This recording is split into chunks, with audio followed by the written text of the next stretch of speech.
Okay, so following up from my previous video where I talked about a big problem with tier lists, in short explaining that with tier lists there should be actual tiers. I understand with a top 10 list you can literally just go 1, 2, 3, 4, 5, but when people do actual tier lists where they have Z, S and whatnot, there should be a lot more specifics when we're actually addressing what tiers units are involved in. This way, if somebody's directly looking at a tier list, there will be less room to debate if something is wrong or right.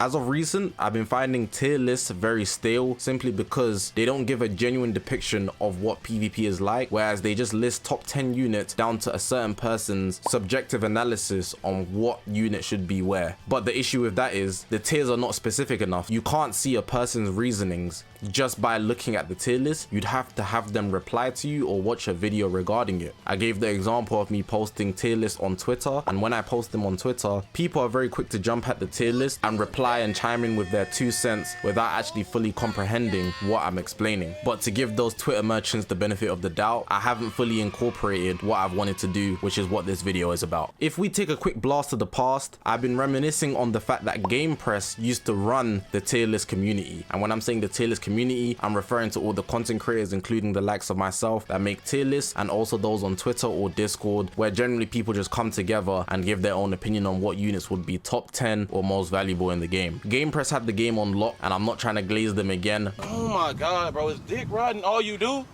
No, I'm like saying you literally got that nigga dick in your mouth right now. I see it. But really and truly, when they were here and really putting their foot forward to give an opinion on all the units in the game, it was a lot easier to chime in and really just get an understanding on what units will be top 10 for certain reasons, what tiers they fit into. And just because they're in a lower tier, it did not mean that they were worse off. There just might be a specific reasoning for it, because a lot of units play specific roles on the team. For example, I'm going to use Legends Limited Android 17. Legends Limited Android 17 was never meant to be a 1v3 unit. He's never meant to be the head of the team. He's meant to be a supporting role on the team, even though he does have the capabilities to do damage. That is not his main objective on being on any party in the game. So for that reason, you wouldn't really see him on what GamePress used to call God tier, and I'm gonna put on the screen what they classified as God tier right now. So GamePress says, what makes a fighter God tier? God tier represents those fighters that are strong enough to determine the trajectory of the meta by themselves. These are the fighters that are generally considered broken, as their set of abilities is so remarkable that they're capable of winning matches on their own, something which elevates their teams to the very highest spots of the meta. And the example they've given on this list is Beast Gohan. I feel like everybody can accept that when Beast Gohan released in the game last year in 2022, he was a problem on his own. You could put him on any team and he will 3v1 you, and that's the capabilities we're looking for when you have a God tier contender unit. 17 would not classify as a God tier contender unit. I feel like everybody can agree with that. However, his value to a team is undeniable. I'm not trying to downplay him at all. I'm just trying to highlight the importance of his role on the team, which is not to do damage, and emphasizing the fact that he does not have the capability to 3v1, unlike other units would be able to. They also have Z tier, just to show you what makes a fighter Z tier. Some of the best fighters in the game. Fighters in this tier not only own an ability that exerts control over core game systems as well as multiple teams that work with them, but very good abilities that make them incredibly difficult to deal with on many sides of the field at any point of the match. In comparison to the God tier description that GamePress gives, the Z tier description easily fits Android 17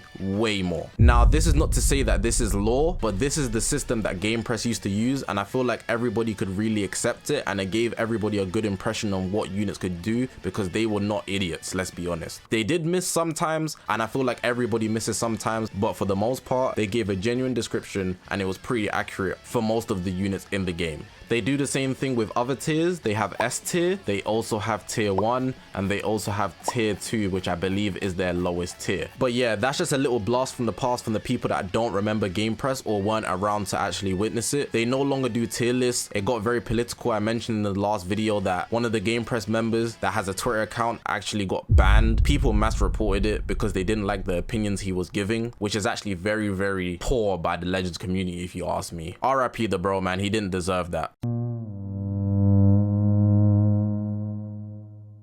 But even someone like the likes of ZVG, who's a Legends content creator, you guys should know him. He was also a part of them, and he helped influence what the community believed was the correct list of value when it came to Dragon Ball Legends units. With that being the case, I have rebranded the game press system. I have made it so that I can make tier lists every single time a unit drops that shows a much more accurate depiction of what PvP is looking like. I've taken some influence from their tier list and also got some help from my live stream. Yes, you heard that correct. I live stream on this channel every single day from 8 p.m. UK time to 10 p.m. UK time, so that's 2 hours minimum. And the guys in the stream, shout out the guys in the stream, they helped me put together this tier list. But don't pay too much attention to the units, even though we did try to order most of it, but we made it so that we can consistently do this every single month, so that somebody who's maybe new to the game can understand the tier list easier, as well as someone who's experienced with the game can easily see the value in units in accordance to what tier they belong in. So what you're seeing on the screen right now is the tier list that me and the viewers created on live stream, and it's going to be the tier list that I'm going to continue using from this day onwards. Now, the most valuable thing that I want you guys to look at is the tiers and not the units and where they belong, because there's probably already somebody in the comment section typing right now talking about some, oh my god,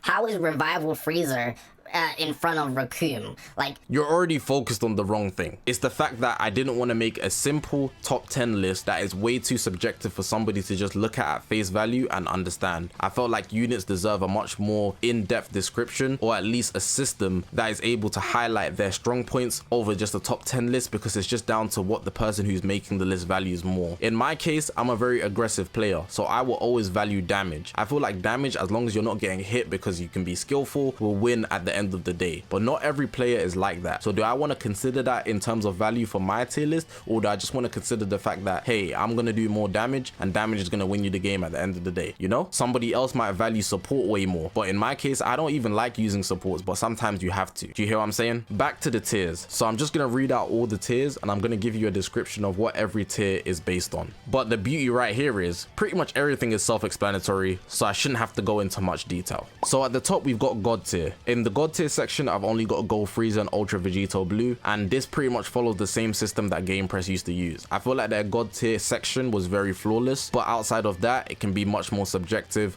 which is what we've actually adapted in the live stream. Going further, we got the Support and Disrupt tier. Now, these are units that would always link with the God tier units. It might just be one God tier unit at the time, there might be 2 or 3, but in most cases, if there is a God tier unit, and I'm talking about 90% of the time, the Support and Disrupt units will always pair with the God tier units. Also, the tiers are in value order. So with the Support and Disrupt tier being higher than the tier below it, which is the Attack tier, my reasoning behind that, and the live stream also agreed, is that because the Support and Disrupt units will always be paired with the God tier units, the other attackers are just less valuable overall. Gold Frieza and Ultra Vegito Blue are the 2 most dominant attackers in the game, and just because that's the case, they will literally be in almost every game, and if you give them one support unit or one disrupt unit, it makes that team so solid it's almost hard to overcome. Not to say that attackers are bad, but 9 times out of 10, the God tier units will always be running the game. The attack tier, the Z, they will be based on skill more than anything else. They are also good attackers that can support the God tier units when it comes to doing more damage on the battlefield, but they are not the head unit on the team and are more than not replaceable.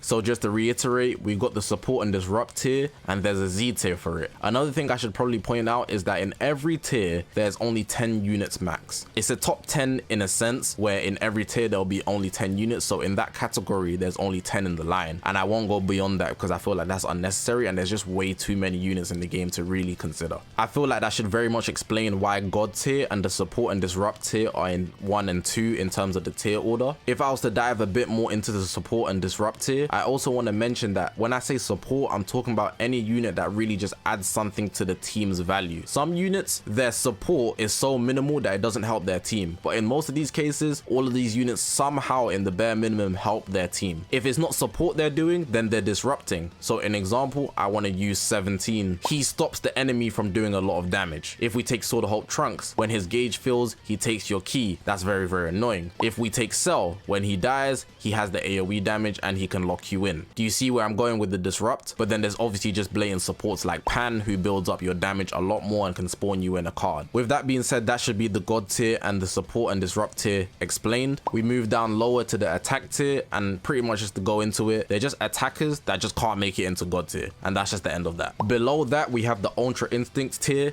And now I have my own opinion on this, but you can let me know what you think about this. But I have a team that comprises of the 3 Ultra Instinct users in the game: MUI Goku, Ultra Instinct Revival Goku, and the UI sign that has a Zenkai. If you use those 3 units, you can dodge the whole game and just run down the timer counts and win the battle through that. It's super annoying and lazy to do that, but the fact that you can win while doing that and not get hit without using a vanish step as consistent as you would if you didn't have Ultra Instinct is very, very big in the game. However, the units have been power crept, but for that reason that you can win by skill, I've actually put them in their own category because in my opinion, they are the highest skill ceiling you can get in the game when it comes to using their mechanic. Everybody else is pretty much just the same mechanics here and there with just a few tweaks when it comes to certain units, but outside of that, the Ultra Instinct units really stand out and I feel like they deserve their own tier. But for that, I've also ordered them, and right now in the game, UI Sign's clearly the best Ultra Instinct user. Revival Sign is very, very good, but he's not better than the Zenkai UI Sign, and MUI is just the worst. Now below here, there's no order to the list, so you can see there's 3 more tiers. There's the bench tier, the support and disrupt tier, and there's an attack tier. Now the support and disrupt and the attack tier, they're both S tiers, and they're really just the second rate support or attackers in comparison to the Z tier ones that I had above. So those ones won't really see playing time, but you could have them at the back of your mind if you really wanted to use them. And the bench should just be very self-explanatory. They see no playing time in PvP, but their Z abilities and Zenkai buffs can be very useful to your team. There isn't every valuable unit in the tier there, but something that should be mentioned is that when you're building a team, the bench is as important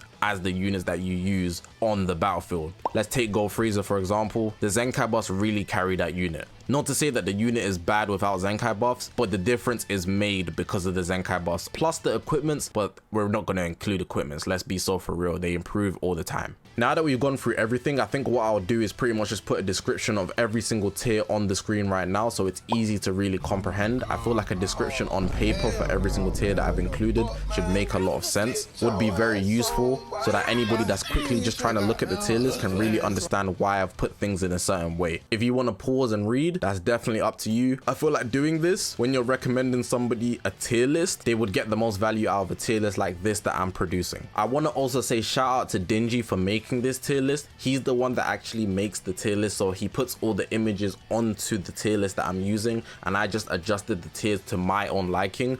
But the whole thing, the images, every single one was produced by him, obviously from the game assets. So shout out to him for making this tier list for me to use. He's got a couple other ones as well, but pretty much a lot of the tier lists that all the content creators that you watch, when they're making tier lists, it comes from Dingy's link where he's produced this. So shout out to him if you want to make your own as well.